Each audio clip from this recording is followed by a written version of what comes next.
ଶେଷରେ ମୋତେ କାଠ ଛତୁ ଖାଇବା ପାଇଁ ପଡ଼ିବ ବୋଲି ମୁଁ କେବେ ବି ଭାବିନଥିଲି। ତ ରାଧେ ରାଧେ ସାଙ୍ଗମାନେ, ଆଜି ମୋ ମାମୁଁ ଘରକୁ ଆସିଥିଲା କାଠ ଛତୁ। ତ କାଠ ଛତୁ ଦେଖି ମୁଁ ଭାବୁଥାଏ, ଆରେ କ'ଣ ଶେଷରେ ମୁଁ କାଠ ଛତୁ ଖାଇବି, କିନ୍ତୁ କ'ଣ କରିବି, ଆସିଛି ମାନେ ବାଗେଇବା ପାଇଁ ପଡ଼ିବ। ତ ଛତୁକୁ ବାଗେଇ ଦେଇ ସେଥିରେ ଲୁଣ ହଳଦୀ ପକାଇ ମୁଁ ତାକୁ କିଛି ସମୟ ପାଣିରେ ଛାଡ଼ି ଦେଇଥିଲି, କାହିଁକିନା ସେଥିରେ ଯାହା ବି ପୋକ ଥିବ ସବୁ ବାହାରିଯିବ। ତ ତା ଭିତରେ ମୁଁ ଟିକେ ରୋଷେଇ କରିଦେଇଥିଲି। ରୋଷେଇ ସାରି ଆସି ତାକୁ ଭଲ ଭାବରେ ଧୋଇ ଦେଇ ମୁଁ ତାକୁ ସନ୍ତୁଳି ଦେଇଥିଲି।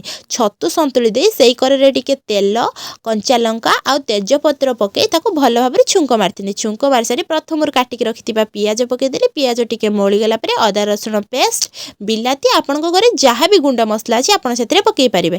ବାସ୍, ମସଲା ଠିକ୍ସେ କଷି ହେଇସାରିଲା ପରେ ସେଥିରେ ଟିକେ କସ୍ତୁରୀ ମେଥି ପକାଇଦେଲି। ରେଡ଼ି ହେଇଗଲା ଆମର ମସଲା। ମସଲା ହେଇଗଲା ପରେ ପ୍ରଥମରୁ ଯେଉଁ ଛତୁ ରଖିଥିଲି ତାକୁ ପକାଇଦେଲି। ତାକୁ ଟିକେ ଭଲ ଭାବରେ କଷି ଦେଇ ସେଥିରେ ଟିକେ ପାଣି ଦେଇ ତାକୁ ଫୁଟିବା ପାଇଁ ଛାଡ଼ିଦେଲି। ଆଉ ଫୁଟିଗଲା ପରେ ସେଥିରେ ଧନିଆ ପତ୍ର ପକାଇ ରେଡ଼ି କରିଦେଲି ଛତୁ। ଆଉ ହଁ ଆଜ୍ଞା, ଏଟା କାଠ ଛତୁ ନୁହଁ, କିନ୍ତୁ କେଉଁ ଛତୁ ଟିକେ କମେଣ୍ଟ କରିଦେବେ।